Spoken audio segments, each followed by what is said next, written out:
Welcome to Season 4 of the Knack for Business podcast.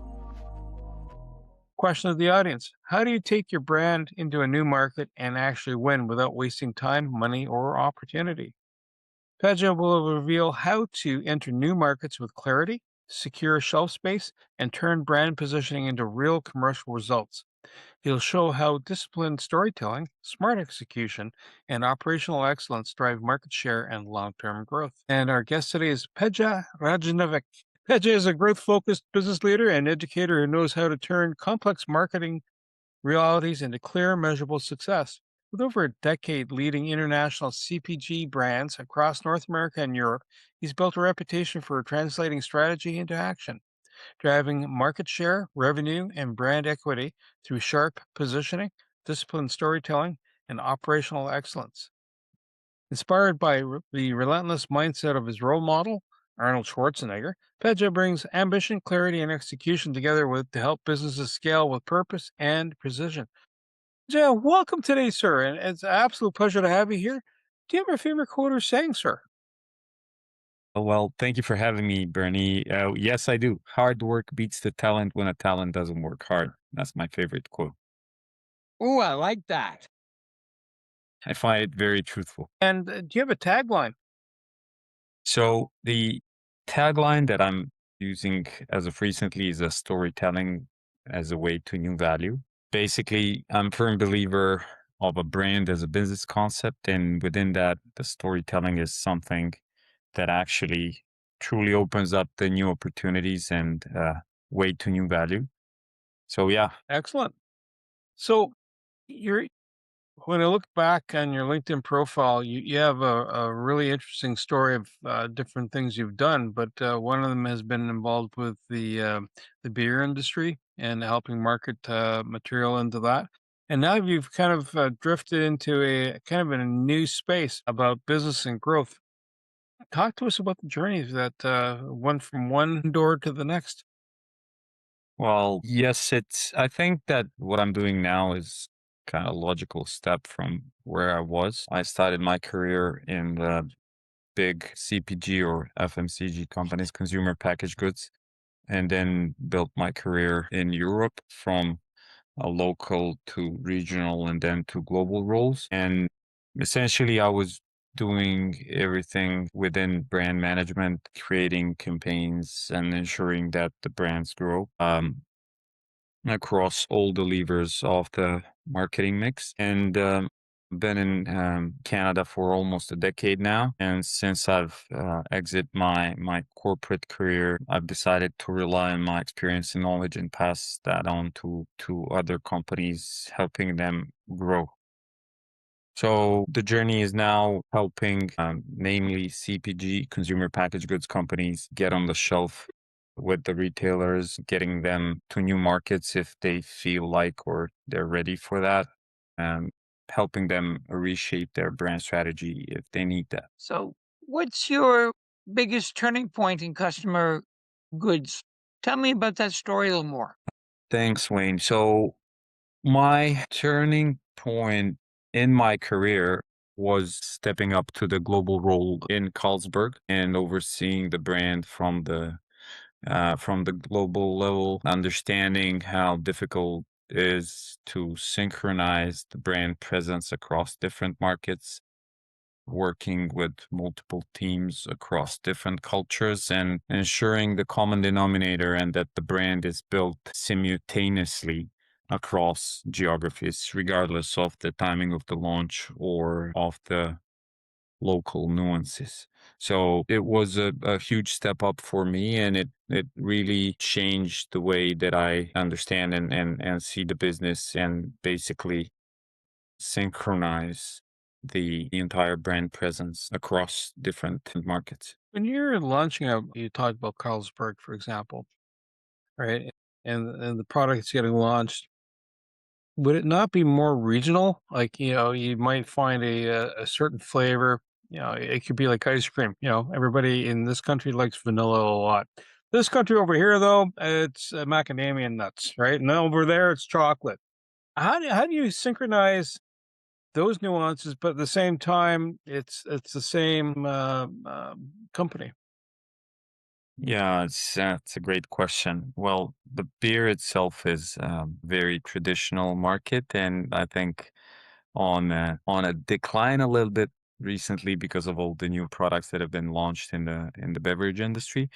At the time when I was working on the global team, our biggest task was to help Asian markets, which were emerging and growing significantly, to establish the brand positioning in its core. Nowadays, it's changing. I want to say it's becoming more local, it's becoming more crafty, even though there's a number of craft breweries, especially in developed markets like here in North America. But those smaller brands have a limited reach, but still can make a great footprint and create a big legacy on the local level. To come back to your question, Bernie, like each market has its own nuances and own specifics, and not every brand can succeed in every market. But in my experience, there's three key points that every brand has to rely on when they're launching in a new market. The first one is ensuring the distribution and the physical availability. Basically, if you don't have the brand available for the purchase, you cannot succeed, as simple as it sounds. The second one is ensuring the trial so that consumers can taste it or test it, regardless of the industry.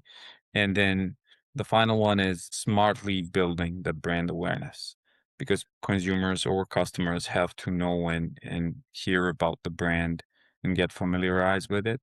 So that particular is can be very costly and therefore smartly thought through and executed. Pedja, years ago, when you thought of brands, you thought about a box, whether it was a soap or a spaghetti sauce or a deodorant, you thought it was a SKU, something on a rack. And now yourself, you're building a brand and you aren't a SKU. What's similar and what's different to selling a service from a product, in your opinion? Well, that's such a great question, Wayne. Well, the brand as a business concept has so many different understandings. The key difference, of course, product to service is when you buy a product, you have a tangible physical thing. When you're buying a service, it's very intangible. Now, if we speak about traditional services, such as lawyers, architects, or hairdressers, that service is, again, tangible in our minds because we're so familiar with it, like generations before us used it. Now, if we're using some of the new services, a podcast, for example, or digital marketing or consulting, it's the key task is for us who are selling it to make it tangible, to make it visible and clear for the prospects, for the customers who are to buy it.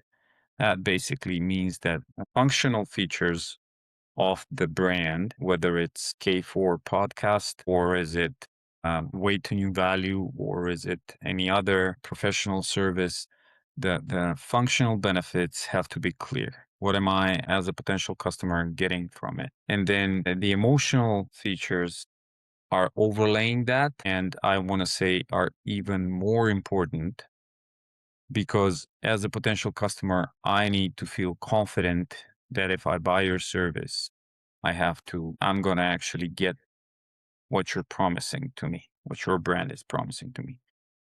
When you're selling a physical product, it's obviously much, much easier. If I'm buying a soap, to your example, like that soap, I will have a clear impression of that soap and of its quality once I use it. And before that, the packaging would help.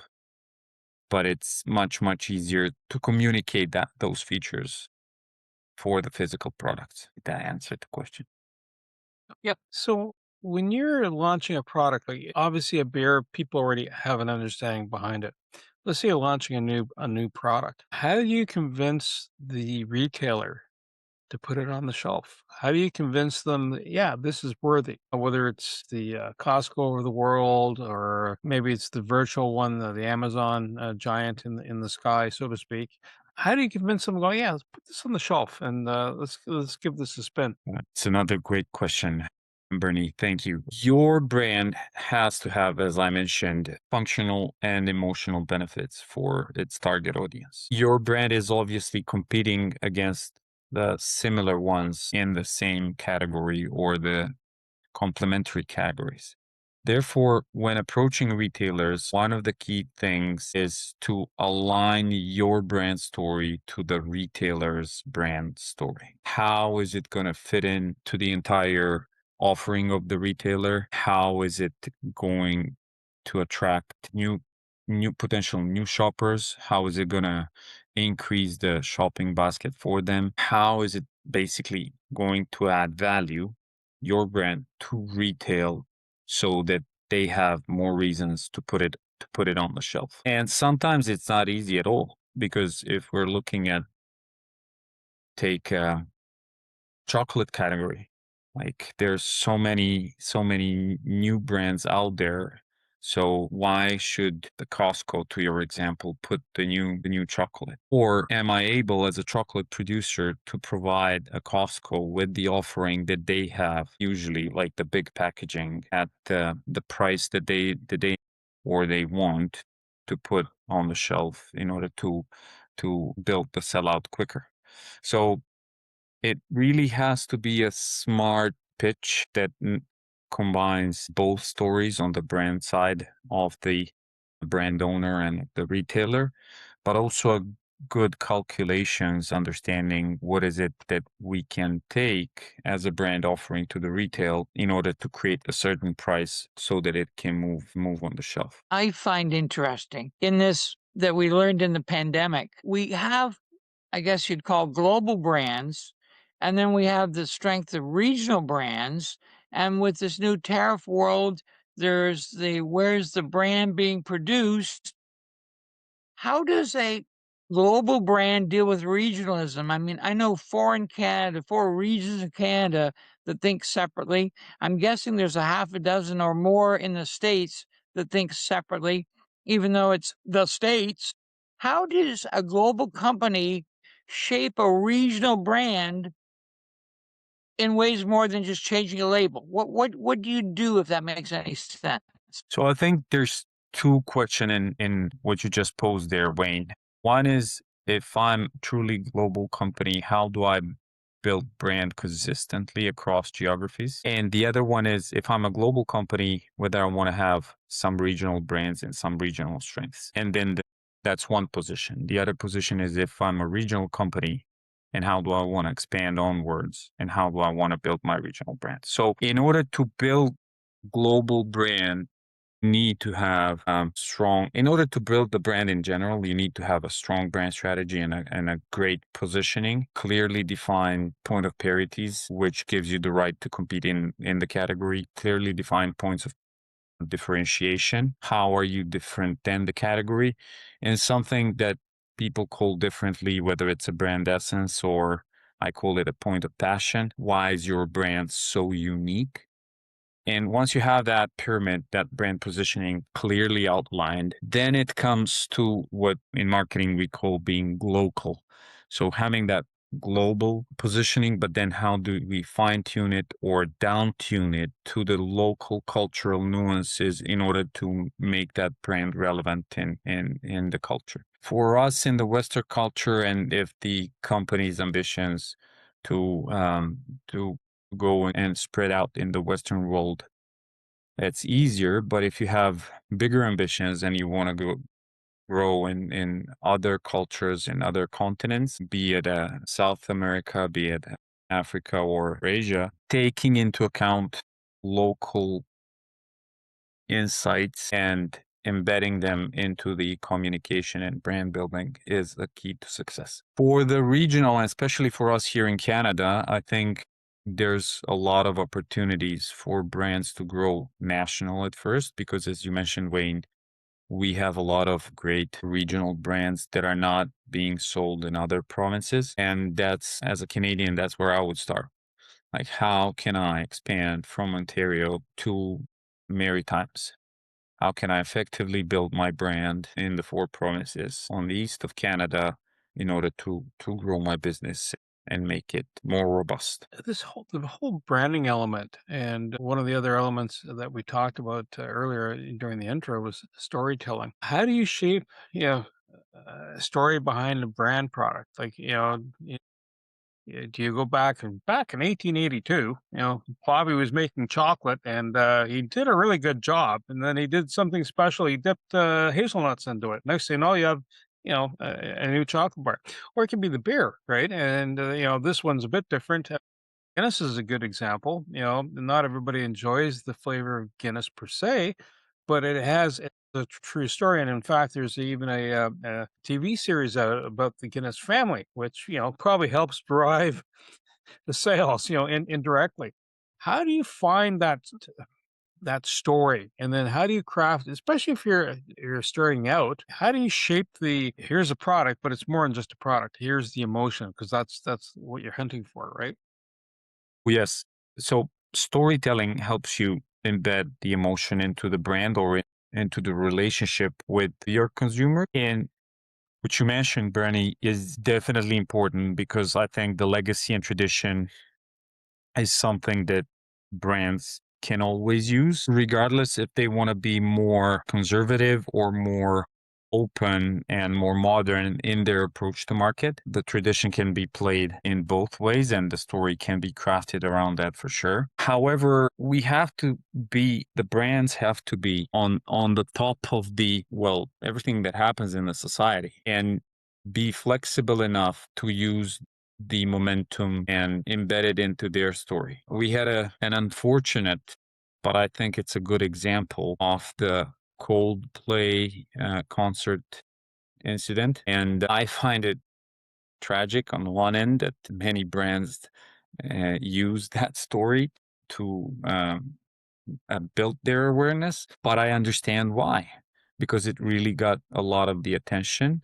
And we can think of it whatever. Again, I personally don't think that's so ethical, but it's a great example of using the local story or the popular story, the something that caught attention to drive your own brand story. I think I don't have the exact data, but I think today we consume more information in one day than we did in the years after the Second World War. And in such a cluttered space and such a huge attack to our minds and our consciousness from all over the digital world, I think the consumer attention is the biggest currency. And in order to grow the brand and not just grow, but continue its life, we have to break that clutter. Being flexible is obviously a huge challenge for the big global brands. But if we don't communicate, if we don't have the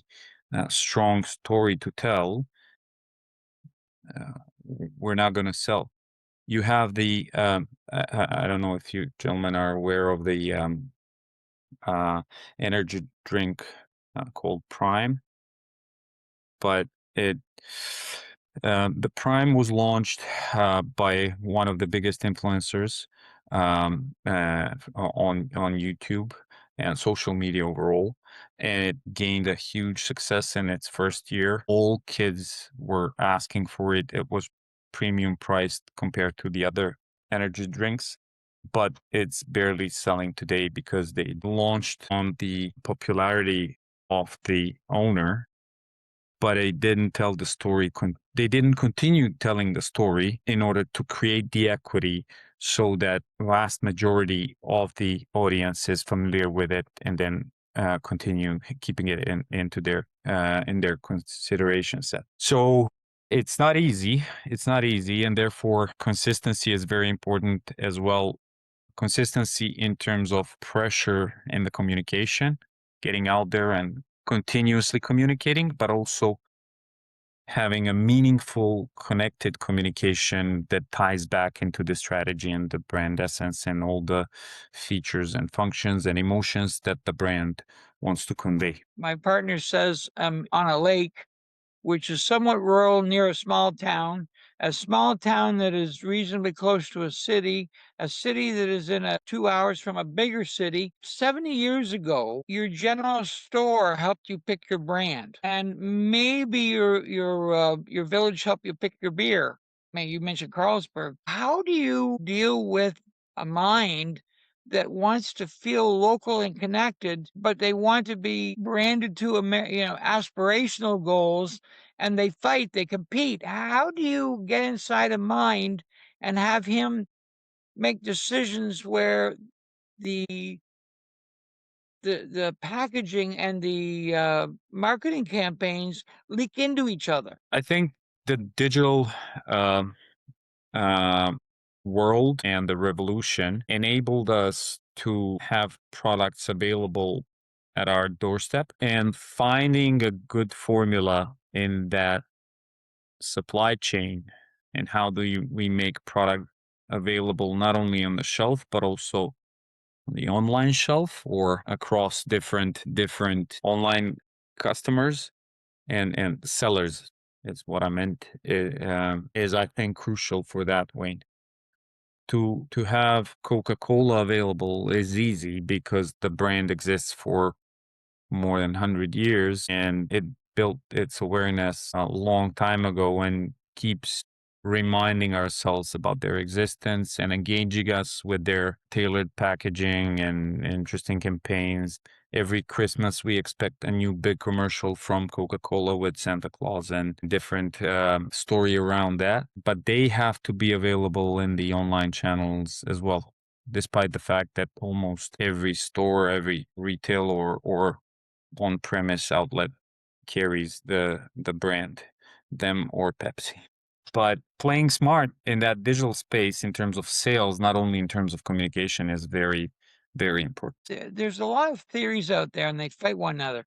There used to be first to market. And then Apple said, no, we don't want to be first to market. Let them make the mistakes. I'll be second and make it better. How do you deal with those myths about whether to be first, whether to be a strong second, how to be the grippy upsell? Where are you on these things? So I don't think especially if we're looking at the consumer packaged goods, it's very difficult to be first in anything because I don't know, being first in Mars, if we ever inhabit that planet, is going to be the important thing. But in this planet, especially in the market that is already developed and that we play in, and that's where I look right now, is very hard to be first. Therefore, I want to say playing your own game. For the smaller brands, rely on flexibility and keep that consistency in the communication across your touch points, wherever that may be, and use the momentum is, I want to say, the key. And then strategically working around the occasions that can create that pull in the market so that your product can be purchased at the higher scale, whether if it's Halloween or if it's Diwali or if it's Christmas, whatever it could be. And then if you're going to the new market, that's where you got to be very thoughtful and strategic about how are you going to enter in terms of sales channels, how are you going to build your distribution, and how are you going to build the awareness, breaking the clutter, and making your brand relevant to the local audience? I come from Southeast Europe, and 20 years ago, it was enough to be a foreign brand to grab the attention. Whether it was coming from Germany, Italy, or Canada or US, it didn't matter because it was foreign. I think those times are long past. Of course, that national pre-definition of a high German quality or tasteful Italian food are still there, but it's only a small help. It if especially if a Canadian brand wants to go abroad, it has to look at its own strengths and figure out how to play and explain its benefits to the local consumers. When you're building out the story, you're building out the brand, the product costs, let's say, $5 to manufacture. What percentage of the branding exercise, the marketing campaign, adds the cost? Is it another 10 points, another 20 points just to roll it out, and then it kind of tapers down to 5 points to sustain it? What have you found from a marketing perspective from a budget? Because it doesn't matter whether you're just starting out and I'm making my brand new chocolate bar with a special hazelnuts as opposed to, the standard one, right? Or even a craft beer, right? If I'm about to launch something, how much should I expect to budget? And I guess it'd be a percentage. So if it costs $10 to make the product, I know I maybe have to do double that to have returns to cover costs and pay, have yield. But how much of that should I attribute back to the branding and the strategy for that? Such a great question, Bernie. Thank you. Well, my suggestion is always don't go below 10 and make it up to 30 if possible, especially in the beginning. And that's only one layer to the investment. The other layer is, how do you make your working versus non-working dollars? How do you actually portion your working versus non-working dollars? Because non-working dollars are the one that you're investing into production, whether it's a TV commercial or videos or your copywriting, your creative, whatever that is. And the working dollars being the advertising money that actually help you amplify and essentially create that awareness. And then again, my experience says using the good old 80-20 rule in favor of working dollar is something that is still very valid and great formula to make sure that your marketing is actually doing the job. Of course, you have to be very careful in choosing the marketing channels and where do you reach the target audience, but that's less to do with the investment. If someone does a campaign, you'll see this with a certain furniture maker out of Sweden. Everything is flat, compact. Oh, by the way, if it's reusable, send it back. We might buy it from you, and everything is sourced. It's wood based. We minimize the impact on the environment. There could be other ones that support local charity groups. Whether it's the people in need of housing, need of food, right? And so different campaigns are pushed out, or they donate to a here in the Ottawa area and across Canada, United Way, for example, right? The kind of universal charitable organization. And so when someone says, "Hey, every time," there's another one that's a sock commercial. You buy a sock, I'll give a sock to a homeless shelter, right? Because socks are in demand, and we make socks, right? But that's an example. Do you find that as a good driver, not only just to introduce the concept, especially if it hasn't been done before, but also to sustain a campaign? Well, thank you for the clarification, Bernie. I think the charitable campaigns, be it for the cause of the environmental preservance or for the helping local community, or like the alcohol companies have don't drink and drive campaigns, and then they are being creative around how they call it and how they communicate. But those are all, I think, campaigns and important pillars of the brand building. In the end, we're all humans. And as a consumer, I want to know that the brand that I'm buying is also caring about the causes that I do care. To what extent I care about the environment versus local community versus responsible behavior in general is something that each brand has to uncover on their own and figure out how is it going to help them. I've had a numerous examples when we thought this type of campaign would help us differentiate in the market, um, and the competitor would go out in the market at the same time with the same topic, just the communication was different. And then we can argue whether that helps and it helps the category and it helps both brands or it doesn't. I think it's important to take into account in your communication, in the brand's communication, those bigger topics. However, even when those are taken on board, it has to have a unique twist, a distinctive twist that communicates, that wraps it up into the particular brand packaging. 40 years ago, they told us about subliminal messaging and how the message at the theater made you buy more hot dogs because, whatever. Do you find neurolinguistic programming or subtle hidden cues or are still there every day, or or are people being more honest, or are they being more? Tell me a story. So I discovered NLP impact by myself while I was watching um, a certain show long time ago and started eating a certain chocolate bar and much more than I used to. And when I immersed myself into marketing, I learned about all those techniques. I think that, AI's came out. It's not news anymore. It's there. It's definitely helping out marketers be even smarter, even more targeted. And I want to say that, having a great insight, knowing your target audience can definitely helps grow your brand.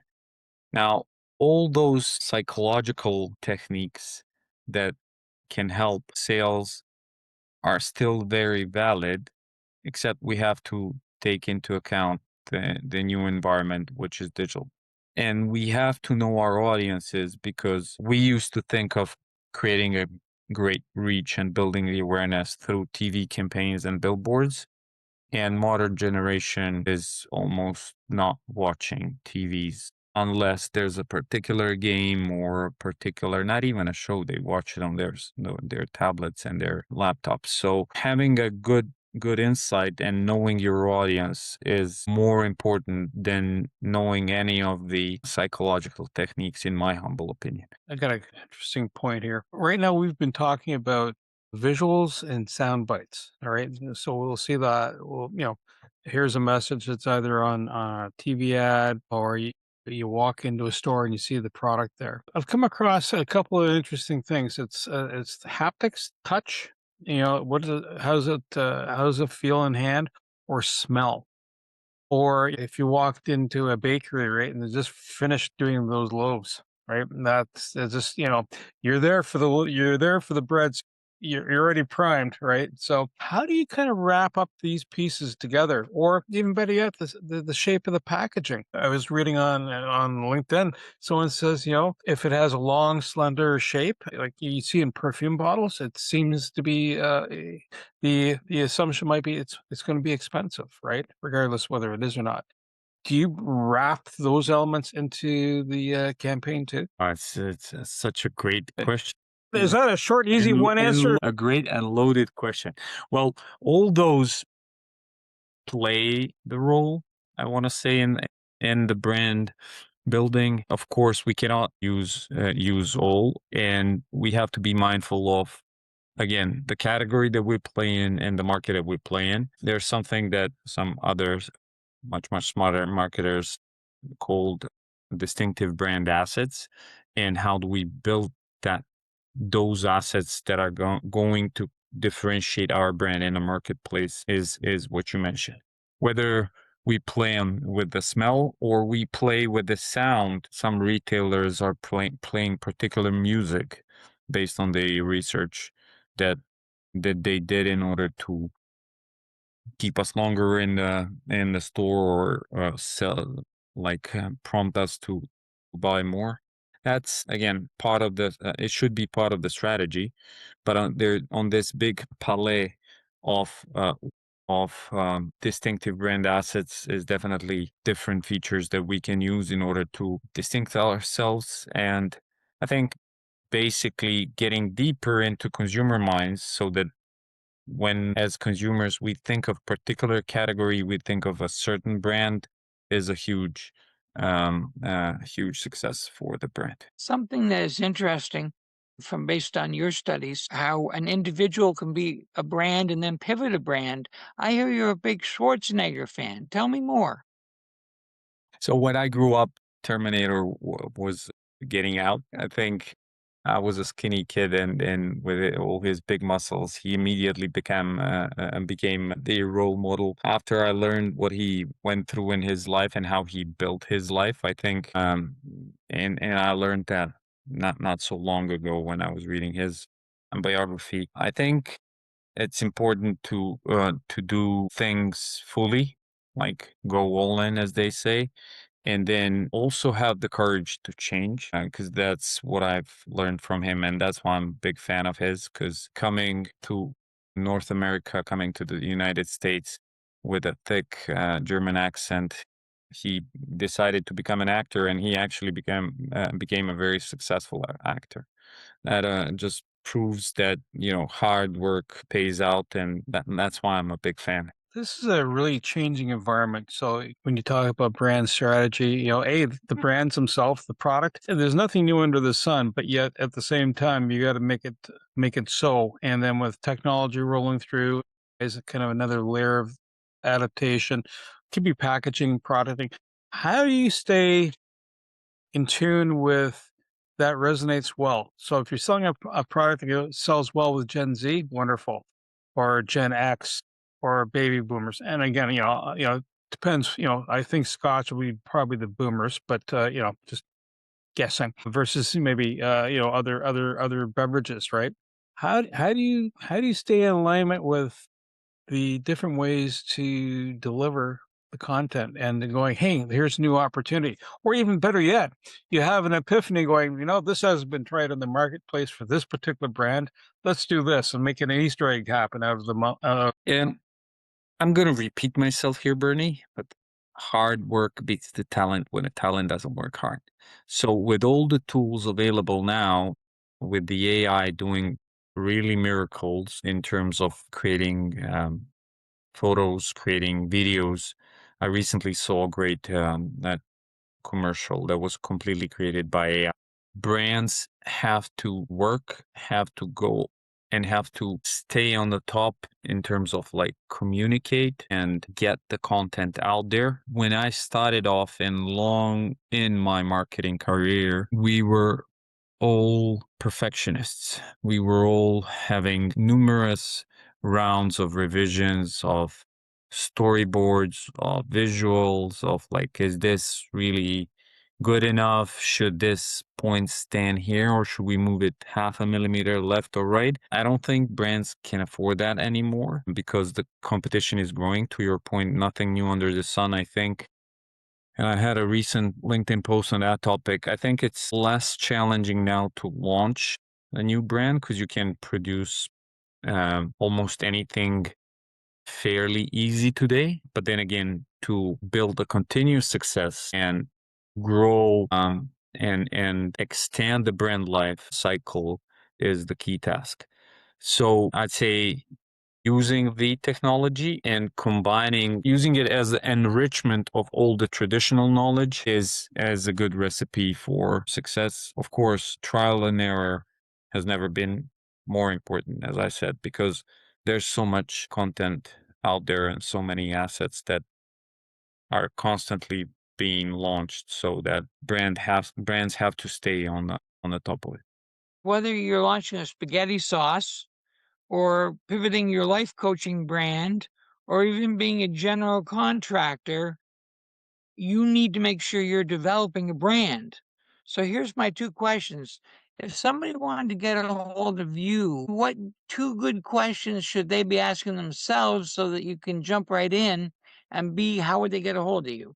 Thank you. So the questions that any business should ask themselves is, how did this person or the potential customer or the lead, whatever terminology we want to use, has heard of me or my brand, and does that fit my overall brand strategy?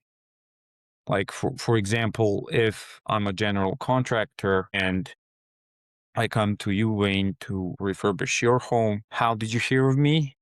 And what did you hear of me? And does that fit how I want to be seen? And that goes for all the services and all the brands and the products. Well, the easiest way to get me is on LinkedIn or via my email. It's pr@wtnv.ca. So it's very simple. Pedja, I want to say thank you so much, my co-host Wayne Pratt, and you, the Knack for Business listeners, because you know what? Marketing strategy is everything. If reach out to Pedja, he can actually help you cut through the complexity, turn that strategy into real growth. To reach the podcast hosts, email them at info@creativeinsight.com or by the website creativeinsight.com, spelled KREATIVISIGHT.com. To reach Wayne at his email, wayne@motive8u.ca, that is MOTIVE, the numeral 8 and the letter u.ca, or his website, motive8u.ca. If you would like to be a guest on this podcast and share your knowledge, let us know. We would also appreciate your feedback on the content or format. Check the show notes for more details. For these podcasts, we like to acknowledge the support and thanks to the following people. Carl Richards from Podcast Solutions Made Simple, a renowned podcast expert. Fred Crouch, who is the Property Wizard podcaster, where Bernie is a co-host. Jovan Strika from At Hive, a co-working space that is more than just a space. Then Melanie Weber, Bernie's invaluable business partner, and Wayne Pratt from Motive8U Inc., who serves as both a coach and co-host of these podcasts. Disclaimer. Please note that the Knack for Business podcast episodes are meant solely for educational and general informational purposes. The information and opinions contained within are not intended to be professional advice on any subject matter. The thoughts, views, and opinions expressed by the participants are their own personal beliefs and do not represent the views of the podcast hosts or any affiliated organizations. It is important to note that this podcast is not a replacement for consulting with certified experts in your area who possess knowledge of your unique situation. The hosts of the podcast, along with any participants or affiliated groups, do not take responsibility for any actions taken or not taken based on the information presented in this episode. It is highly recommended that individuals seek guidance from their own personal advisors in fields such as accounting, law, or other pertinent areas prior to undertaking any actions or making decisions that may impact their financial, legal, or other aspects of life.